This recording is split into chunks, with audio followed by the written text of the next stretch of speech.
तुम अच्छे मार्क्स नहीं लाए तुम्हारी खुद की वजह से, तुम फेल हुए तुम्हारी खुद की वजह से, तुम एग्जाम क्लियर नहीं कर पाए तुम्हारी खुद की वजह से, क्योंकि तुमने आज तक सिर्फ खुद से झूठ ही तो बोला है।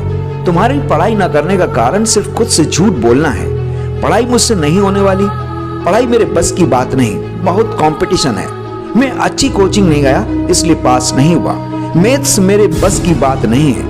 आज तक तुम सिर्फ पढ़ाई न कर पाने के खुद को सिर्फ एक्सक्यूजेस देते रहे। यदि तुम पढ़ोगे नहीं तो कैसे अच्छे मार्क्स लाओ, कैसे एग्जाम क्रैक करोगे। इतने एक्सक्यूजेस देने के बावजूद कहीं ना कहीं तुम जानते हो कि तुम घंटों पढ़ सकते हो, तुम एग्जाम क्लियर कर सकते हो।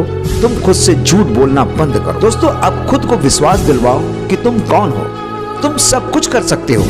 भूलना मत दोस्तों, जब हमारे पास आत्मविश्वास होता है तो हम कुछ भी कर सकते हैं। उठ जाओ उस बिस्तर से जिसने कभी तुम्हें सुबह पढ़ने नहीं दिया। मत करो भरोसा उस अलार्म पर जिसने कभी तुम्हें 5 बजे पढ़ने नहीं दिया। बहुत हुई बहानेबाजी, बता दो लोगों को कि तुम कौन हो। बता दो लोगों को कि जो इंसान पढ़ाई से कोसों दूर था आज वही दिन के 10-10 घंटे पढ़ सकता है। छोड़ दो कुछ दिनों के लिए फेसबुक, व्हाट्सएप, इंस्टाग्राम जिन्होंने तुम्हें पढ़ाई से दूर रखा।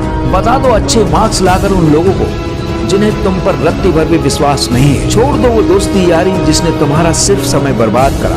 याद रखना दोस्तों, ये जंग तुम्हें खुद लड़नी है, तुम्हें किसी की जरूरत नहीं। तुम और तुम्हारी किताब के बीच कोई और नहीं होना चाहिए। याद रखना दोस्तों, समय को मत बर्बाद करो वरना समय आपको बर्बाद कर देगा। तुम्हें समय को बर्बाद होने से बचाना हो। जब आप फेल होते हैं या कम मार्क्स लाते हो आप बहुत दुखी हो जाते हो, रोते हो, लेकिन आपको शायद पता नहीं उस वक्त सबसे ज्यादा दुखी होते हैं तुम्हारे माँ बाप। जी हाँ दोस्तों, आपको पता नहीं पड़ता लेकिन सबसे ज्यादा दुखी तुम्हारे माँ बाप होते हैं। तुम्हारी वजह से तुम्हारे माँ बाप को कई मौकों पर सर झुकाना पड़ता है। पढ़ो दोस्तों, पढ़ो, खुद के लिए मत पढ़ो लेकिन अपने माँ बाप के लिए पढ़ो। उनको दुखी मत होने दो, उनका मजाक मत बनने दो। उठो, जागो, बैठ जाओ पढ़ने, क्योंकि हर माँ बाप का सपना होता है कि उनके बच्चे बड़े होकर कामयाब बने। दोस्तों, खुद से पूछो कि मैं पढ़ाई के अलावा क्या कर सकता हूँ। यदि कोई टैलेंट है तो ठीक है, उसमें भिड़ जाओ और खूब मेहनत करो और अपने सपनों को साकार करो। लेकिन अगर आपको लगता है कि आपके पास पढ़ाई के अलावा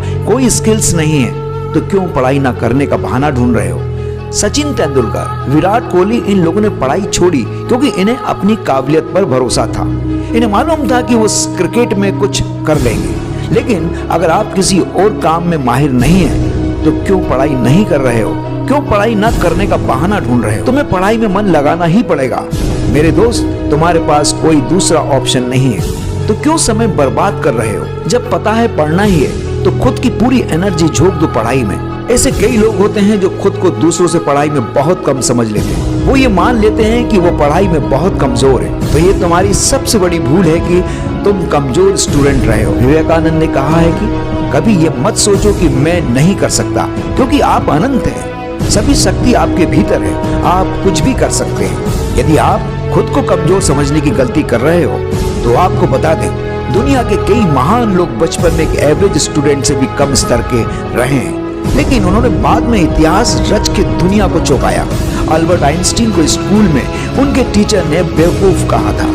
उन्हें क्लास में सबसे कमजोर छात्र माना जाता रहा, लेकिन हम सब जानते हैं बाद में वो एक विद्वान साबित हुए और उन्हें फिजिक्स के क्षेत्र में नोबेल प्राइज से नवाजा गया। तुम्हारा इतिहास चाहे कितना भी खराब रहा हो लेकिन भविष्य बनाना अभी भी तुम्हारे हाथों में है। तो बस आज से मन लगाकर पढ़ो, खूब मेहनत करो। याद रखना दोस्तों, यदि कड़ी मेहनत आपका हथियार है तो सफलता आपकी गुलाम हो जाएगी। फ्रेंड्स, उम्मीद है कि आज से ही आप अपनी पढ़ाई में जुट जाएंगे, खूब मेहनत करेंगे और एक अंजाम तक पहुंचेंगे। आप देख रहे थे DSP टॉक्स। मैं दिलीप सिंह परमार अगला विषय लेकर फिर आपके बीच में हाजिर होऊंगा। तब तक के लिए नमस्कार।